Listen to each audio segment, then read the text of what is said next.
meat used to represent like life and fertility and food. And like when you would see a painting of meat or a dead animal, like it represented life. Whereas now when an artist paints meat or, death, it is very, it's like a nature amort. Cara De Angelis was born and raised in the wilds of New England. She has been the recipient of the CT Office of the Arts Fellowship Grant, as well as the Barbara Deming Money for Women Grant. She has had fellowships at the Vermont Studio Center, the Prairie Center for the Arts in Illinois, and the Contemporary Arts Center in Troy, New York. In 2010, she was awarded a full residency at the Terra Foundation in Giverny, France, along with the Guggenheim Travel Grant. She is also the beneficiary of the Rudolph Zallinger Painting Award. In our conversation today, we discuss her current exhibition at the Saginaw Art Museum, Out of Eden. From roadkill to golden glitter, listen in. Well, Cara, thank you so much for coming on the Saginaw Art Museum podcast. It is great to connect with you, and it's been very interesting to have your work on our walls here at the museum with your exhibition here, Out of Eden. So I wanted to jump right in here today and start with the question that a lot of our guests have been asking. What is with the dead animals? Oh yeah, no, I assumed that would be the first question that I would be getting. So as you've seen, like I am mixing dead animals with living animals. I was actually working a lot more primarily with just deceased animals up until this current series, in which I'm mixing them together with living ones as well. So the obsession with like the dead animals and specifically the roadkill happened about 10 years ago. Possibly like coinciding not too long after I got my driver's license, and just seeing like the sheer amount of animals on the side of the road. I was actually really kind of taken aback by it. I don't know if Michigan is like Connecticut, but they're everywhere here. Like it's just a constant like carnage on the roadways here. And one day I just decided to pick an animal up and bring it home to the studio. I was actually on my way home from a funeral. I don't know if that's what ended up influencing me, but I just thought it would be really interesting to like sit with death. I know that sounds a little goth, but I thought it would be an interesting experiment and experience to just sit there and like study and draw and paint from something that's no longer here. And I just started researching, like instances of roadkill in this country and around the world. And like,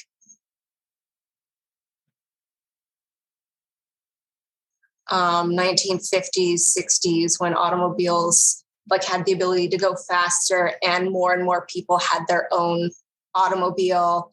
And I just thought it was really interesting, like symbol of where we are now with our relationship to nature and the environment and, all these like questions that we're asking ourselves now about sustainability and like where we go from here and, what are we to do with all the dwindling habitat and all the, endangered species? And, I just started playing around with it in my work.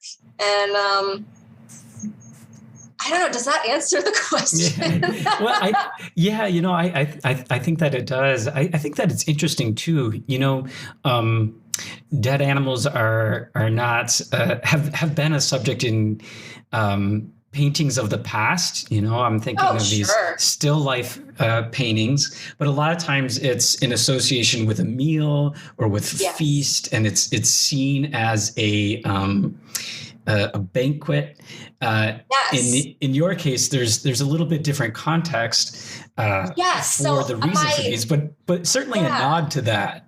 Oh, totally. And I'm obsessed with that. And I'm obsessed with like that change in history and in our relationship with animals. My written thesis in grad school was actually on like meat and the meal, and how meat used to represent like life and fertility and food. And like when you would see a painting of meat or a dead animal, like it represented life. Whereas now when an artist paints meat or, death, it is very, it's like a nature amort instead of this celebration.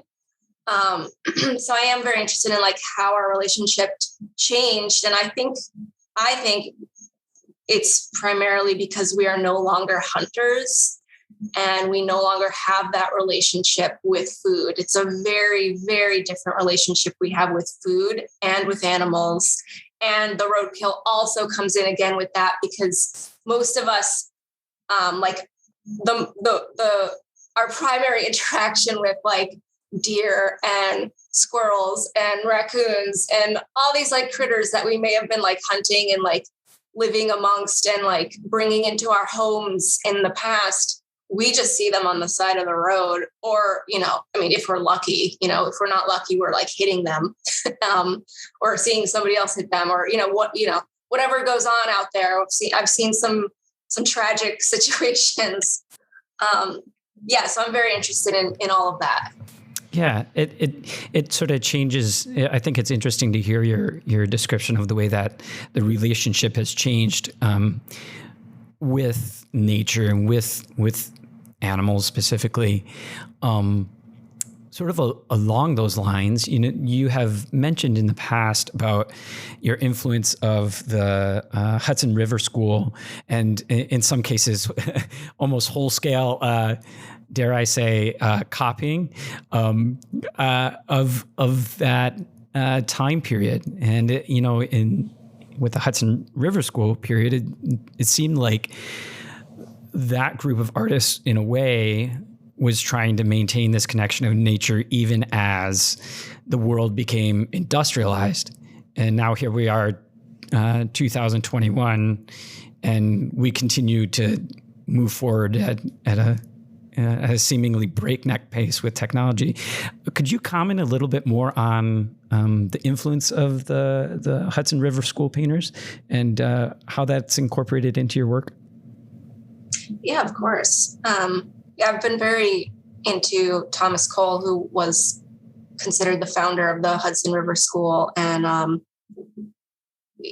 his specifically his painting of the oxbow, which is a painting of the Connecticut River and a very like specific bend that it takes. And in that painting, he's showing like the past and present and future in one. So on like one side of the painting, the landscape has been pretty much completely leveled out, and then sectioned off into agricultural plots with like, the spare tree here or there. It's all very organized. And I'm assuming some sort of math was involved with like, coming up with how farmers were sectioning off their land. Whereas on the other half of the painting, it's cliffs and wilderness and trees that have been struck down by lightning. And it's very symbolic of the past, like the brand new America. And the other half of the painting is present America and beyond, and how we're shaping the landscape. So the oxbow was basically an environmentalist painting before I think that word ever existed. And so I did pretty much lift like half or like most of that painting and put it into one of my pieces, like outside the window of one of the pieces in the show. I just like why I guess I'm still trying to figure out specifically why, but I just thought that it would be a great contrast to what I'm trying to talk about in these pieces. Yeah. It's sort of interesting because in the painting that you've made, you have this woman smoking a cigarette with a air bud in her ear, sort of in that place that Cole would have been viewing this. Like, and now there's this home there, and she's lounging in on her sofa, and it's almost like this is the window that Cole would have looked out of, but in a different way. I know, and it's weird because different it's time. also It plays with time. No, totally. I specifically like don't want these pieces to be in a specific time period. So like, right. While she's got an earbud in her ear, she's also clearly like dressed like it's 1970 something. And she's like in Frank Lloyd Wright's Falling Water. So like, she's clearly not even in the right state. But I think just for the sake of visual, just for art's sake, I like the combination, and I like that you don't know like where and when you are exactly. Yeah. And I think that, your painting itself, in terms of how you painted it and its scale and the amount of detail that you provide, is sort of unique and points to that as well. In photography, a lot of times there's this investigation that happens about like, when did this photograph take place? And you have to look at the background and think about the process and how it's colored or not colored. And, I find myself doing a little bit of that same thing with the way that you've made this painting. Yeah. Oh, thank you. I guess I just wanted everybody to be very confused. Yeah. Mission accomplished on some level. But, in making the painting, sort of to the process of doing that, we have a number of your studies associated with your work in the exhibition. And I'm curious about a little bit of the work that goes in to a final piece, and what kind of, if you have a sort of a structured process to doing that, or if you work on multiple things at once and then put them together. Could you comment on that a little bit? Tell me a little bit more about that. Yeah, sometimes I am working on several different things together, and the studies are kind of like how I stay a little bit focused, or like, so I know what I want when I get to, say, like a big painting, which is always, it's always a bigger undertaking than you imagine it's going to be when you start out, when you like have a 6-foot canvas on your wall. And the studies definitely help me like figure out what's my favorite pose for each model. What kind of color or what kind of value do I want happening here? With faces, it helps a lot just for me to pretty much like do a study of their face and like get to know their face before I even go in with paint. And I'm usually, using some sort of dry medium like charcoal or pencil or something to do the study, because I just think that like the more I get to know their face, like the better justice I can do it, and the better I can like understand how I want them to look. So I guess that's partly why I'm, I guess the studies are hopefully doing their job and helping me out. Do you ever sort of do a study and then construct your painting differently based on the studies? Is that a pretty fair? Oh yeah, no, honestly, like the paintings change like while while they're happening, especially that one with that we were talking about with the coal in the background and then the woman on the couch. That went through a few different compositional changes. I did not originally plan to have the coal painting in the distance, and that just kind of happened while it was getting going, and I was changing the animals on the ground. Originally, there wasn't, a baby, like a gosling on the floor with but I did have the adult, and I was like, oh, let's put a baby in there because that'll make people sad. Things like that change throughout, and studies are really just to help me figure out what I want initially.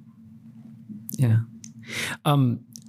So just along the same lines, I'm a little curious about the glitter too, and when that came to mind. That's is that typically we have a no glitter policy in the museum, so we're really making an exception for you here. But my daughters, they're 9 and 6, and they immediately noticed, hey, there's glitter in the museum. What is going on here? Excellent.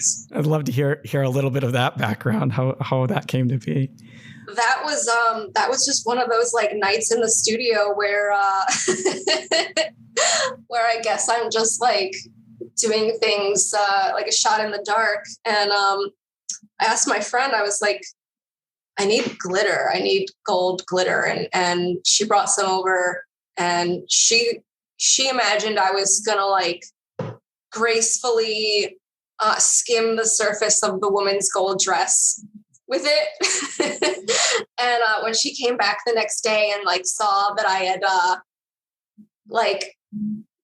gone full on drips with the glitter, she was a little horrified, but I think I got her in the end. I think when the painting was finished, she was like, okay, I get it now.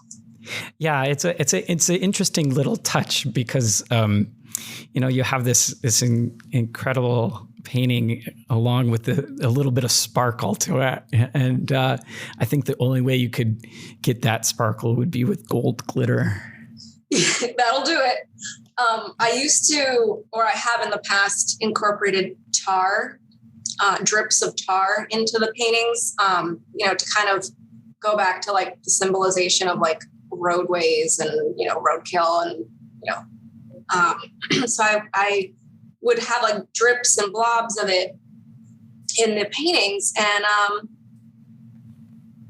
I just thought the glitter, she looks so material. She looks so glamorous. And I thought dripping glitter would kind of be glamorous, but also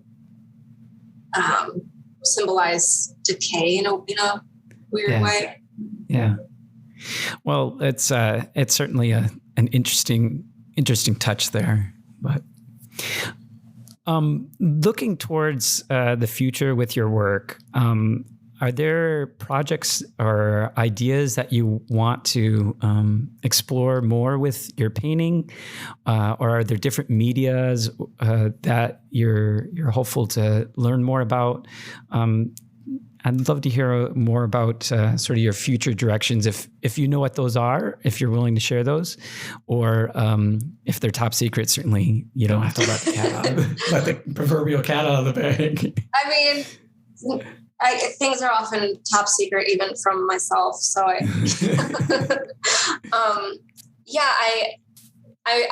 am probably going to continue exploring relationships with, animals, and probably still be picking up roadkill occasionally, and continuing to talk about this with my work. But I'm also dabbling in other mediums. I just started, doing embroidery recently, and that's sort of in its nascent period. So I can't say too much on that, but I am having fun with a different medium and a totally different subject matter. Yeah. Do you find that when you're painting, sometimes it can become too much work and you need something other to sort of keep your creativity flowing and keep things fun. Yeah, I think especially after, a couple of these larger scale paintings, I got kind of painted out. Like I just couldn't paint anymore. Yeah. So that's good, because sometimes just the being exhausted with a certain medium pushes you to something else, and then that can, snowball into something great. Yeah. Well, Cara, is there anything else that you would like to communicate with listeners, either about your paintings or exhibition or how you work, or any bits of artist advice that you'd like to share? I guess artist advice is really, I always kind of say, like, do what you're obsessed with. And I know that's kind of considered barbaric in some art circles, but I really think it's important. I really think artists do need to follow their obsessions, and while still having a dialogue with, contemporary and past artists and movements. You don't want to forget, what you're here for. Awesome. Well, thank you again for sharing your paintings and sharing your words here today, and telling us a little bit more. It's really wonderful to have your work here at the Art Museum, and I wish you all the best in your future endeavors. Thank you. I'm so glad to have the work there right now, and so happy to talk with you. Thank you for listening to the Saginaw Art Museum podcast. You can stay connected with the museum through our website and social media channels. We invite you to become a subscriber of this podcast or become a monthly contributor to the show to help us carry out our mission of providing art for all.